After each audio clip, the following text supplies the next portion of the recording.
O, lalong nilubog mga kababayan ni Inday yung sarili niya.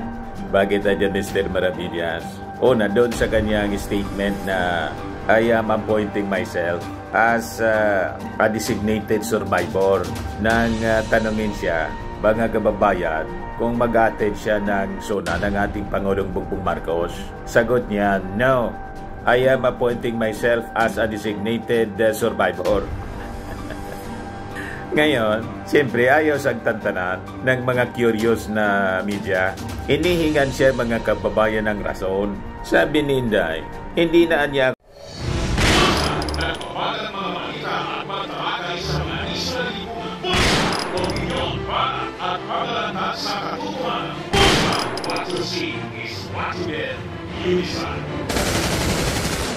kung magpapaliwanag pa. Nasabi ko na yung rason. Akala nila niya joke. So, ang ibig sabihin niya mga kababayan, yung statement niya na I am designating myself, I am appointing myself as a designated survivor. Hindi joke. Tulad ng pagkakaintindi ng mga congressmen and other officials ng ating gobyerno. Diba ka nagjo-joke lang si Inday? Hindi daw joke. Ni anuan niya Mr. Maravillas ang ibig sabihin ni Inday. May alam siya na nagpaplano na ma-wipe out mga kababayan ang lahat ng opisyal ng ating gobyerno, lalo na yung ating Pangulo. Kaya dinesignate na niya yung sarili niya, inappoint na niya yung sarili niya as designated survivor. Lalo niya Mr. Maravillas lumala po. Kaya sabi nga po natin, lalong ninubog ni Inday yung kanyang sarili. Ito yung sabi ngayon mga kababayan dito sa balita ng Impact Leadership po. So seryoso si Inday po, mga kababayan. So sabi niya rito, hindi na ako magpapaliwanag pa. Vice President and self-appointed designated survivor Sara Duterte refuses to elaborate on why she will not attend President Ferdinand Marcos Jr.'s Third State of the Nation Address or SONA next week. When asked for the reason, Duterte told GMA News Online in a text message that she had already given an explanation which was misunderstood as a joke or a bomb threat. She said she would not provide further clarification. Ayan po yung sabi niya. Nagsabi na ako ng rason, akala nila joke o bomb threat. Hindi na ako magpapaliwanag pa. So, ibig sabihin po, seryoso siya. Kasi hindi daw joke. Pero hindi din bomb threat. So talaga niya Mr. Maravillas, ang intensyon ng mga handlers ni Inday, tulad ng kanyang tatay, na malamang yung tatay niya yung author nito, magpalabas ng mga statement na pahulaan. Mga controversial statements para pag-usapan mga kababayan. Malamang, like father, like daughter po. Sabi ng iba, talaga niya Mr. Maravillas, may saltik. Maganda naman po ito na nilalabas ni Inday ang totoo niyang pagkatao para makapagdesisyon ng tama yung ating mga mamamayang Pilipino. Kaya sa akin po, okay lang na magdaldal ng magdaldal. Itong si Inday, magpalabas ng mga pronouncement na alanganin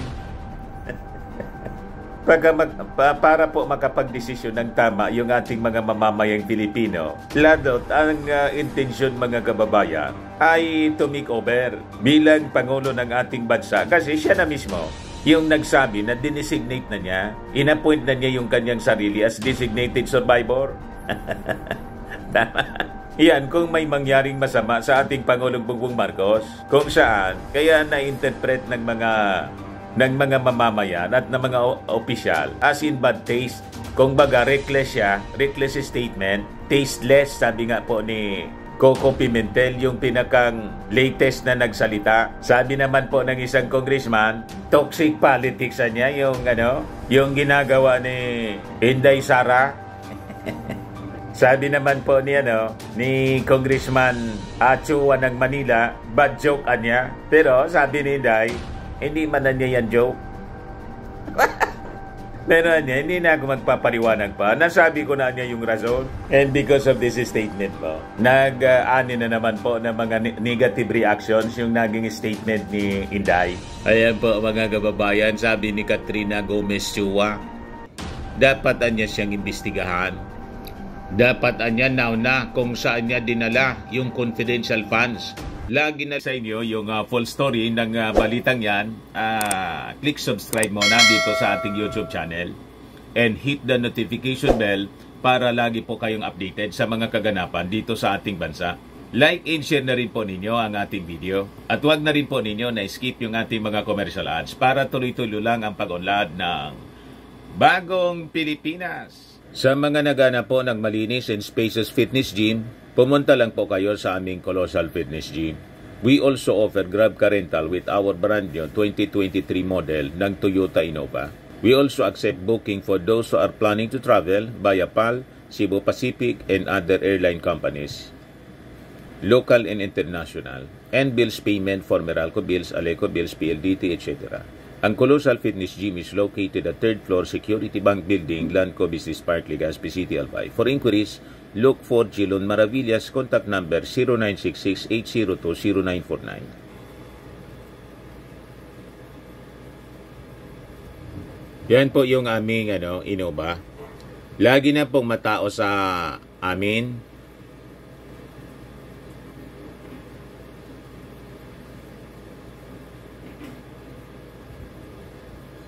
Yan po mga bagong clients namin. Napakaganda at colorful at napakalinis ng aming gym po. Pati mga foreigners po pumupunta sa amin, mga British tourist po sila dito sa Legazpi. Na-set up na rin po yung aming mga brand new gym equipment.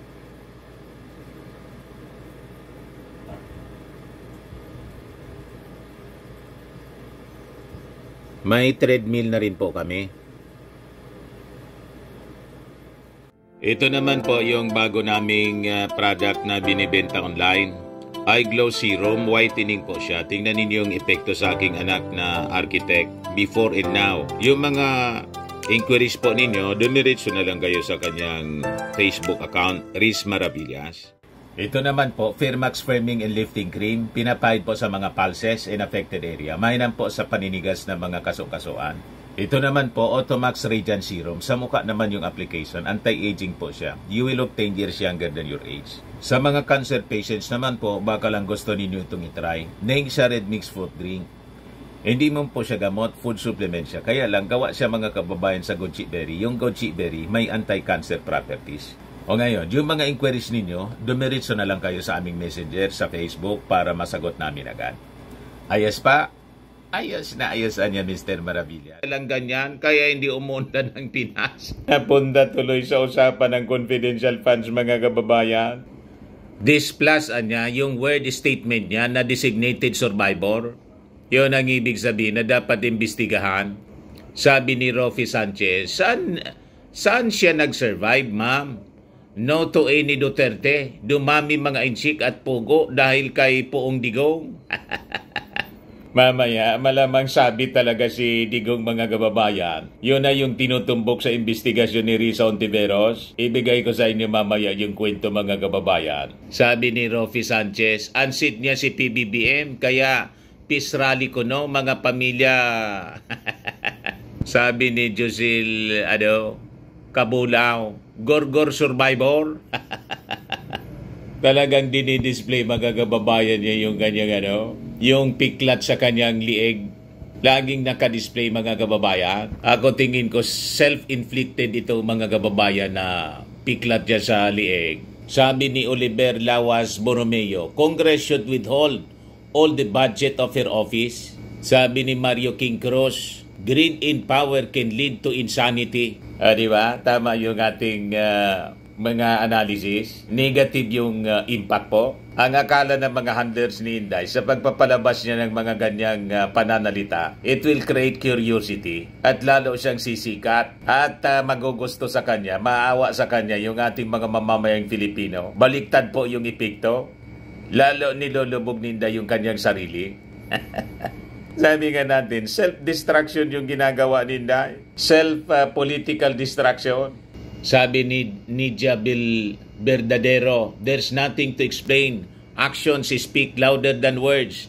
She's so guilt-ridden that she cannot face her BFF, BBM anymore, knowing what her family is scheming to get rid of him and his administration. Being dim-witted, she might have an accidental slip of the tongue. Mahirap na. Malamang tama yung analysis po nitong si Nidia Verdadero. Slip of the tongue.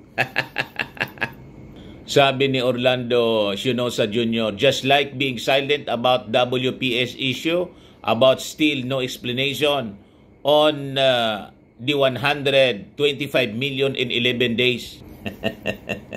Pagkatapos, binibira ng todo mga kababayan ng mga DDS gorgor vloggers yung 20 million budget sa SONA ng ating Pangulo. Grabe man na niya, 20 million pesos dahil lang sa pagkain.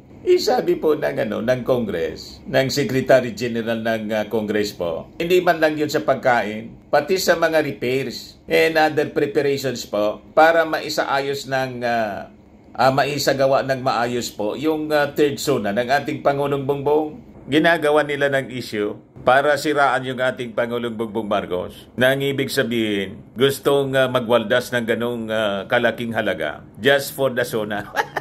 Ganon katindi. Yung mga 125 million pesos na confidential funds na ginastos po sa loob ng 11 days, wala mang paliwanag kung para saan yun.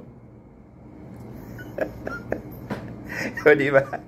Itong 20 million pesos po, may paliwanag yung Congress kung ano yung paggagamitan mga kababayan. So hindi man lang po yun sa catering, sa overall preparation po. And critical mga kababayan ngayon pati yung security ng ating Pangulong Bongbong Marcos with the event na nangyari with the incident na nangyari kay Trump. Di ba? So sabi dito ni Ryan Ricafort, show up or step down. Sayang lang ang tax. Sabi ni Laxma Embogo, that was a threat and she should be considered as a designated suspect if something untoward happens. Now, if the police and intelligence community choose to pretend otherwise, it's their own responsibility. But that family has a tendency of fomenting violence and denying accountability at the same time. Sabi ni Joe Allen Jimenez na buong, may saltik pala talaga to. Sabi ni Leticia Galinato, kung ano ang puno, siya rin ang bunga. Sabi ni Susan Ramos sa Bonjok, good riddance is spoiled old woman. Sabi ni Lito Gilas, so totoo, may balak. Sabi ni Victor Barile, full of air as always. Kita ninyo? Lahat negative yung reactions po ng mga mamamayang Filipino. Sabi ni Joy SB, paimportante. Sabi ni Sanchez JB, need a doctor. Sabi ni Jed Nobles sa Chanila, gigil pa nga. Sabi ni John Paul Camidod, ambot sa imo inday. Sabi ni Royal Albert Castro, so it's a threat. You see, mga kababayan? O ngayon, tungkol mga kababayan sa tatay ni Inday, nasabi natin sa investigasyon ni Risa Ontiveros tungkol sa Pogo in relation dito sa kinasangkutan ni Alice Goo. Ito na ngayon ang balita. Sabi dito sa Inquirer, the Pogo investigation spotlight may shift to former President Rodrigo Duterte if his ex-advisor Michael Yang's ties to these firms are proven, sabi po ni Ontiveros. Sabit si Maudix po. Sabi rito, Ontiveros revealed that Michael Yang's brother, Hon Jiang Yang, allegedly had direct transactions with Baufulan Development Incorporated, an alleged company of suspended Bamban Mayor Alice Goo, who has been tagged in illegal offshore gaming operation in Tarlac Province. Rimati po. Michael Yang served as Duterte's economic advisor. He is also one of the central figures in COVID-19 supplies scandal involving Farmally Pharmaceutical Corporation. Kaya po sabi ni Ontiveros, may koneksyon na niya. Konektado ang issue sa Pogo sa issue ng Farmally. So sabi niya, well, kung ma-establish namin na talagang may connection si Michael Yang bukod sa kanyang kapatid, hindi lamang sa Farmally, kundi dito sa Pogo, sa pamamagitan ng hindi lamang iisa, kundi iilang Pogo companies na ang mga papeles ay nahanap sa mga raided na Pogo Hub tulad ng Bamban Tarlac.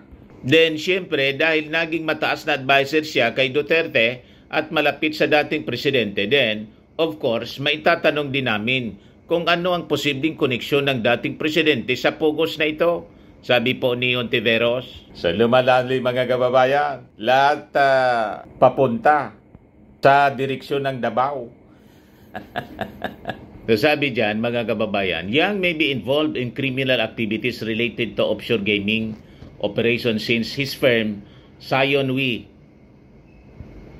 Technologies Incorporated, uses the same email address as that of Brick Hearts Technologies Incorporated, Pogo, which documents were found in the raided Bamban Offshore Gaming Center. The senator also pointed out that GOO was maybe connected to bigger syndicates because her Baufulan Development Incorporated anya, where the facility of the raided Bamban-based gaming company named Sunwan Technology Incorporated was built, had direct transactions with Michael Yang's brother na si Honjang Yang.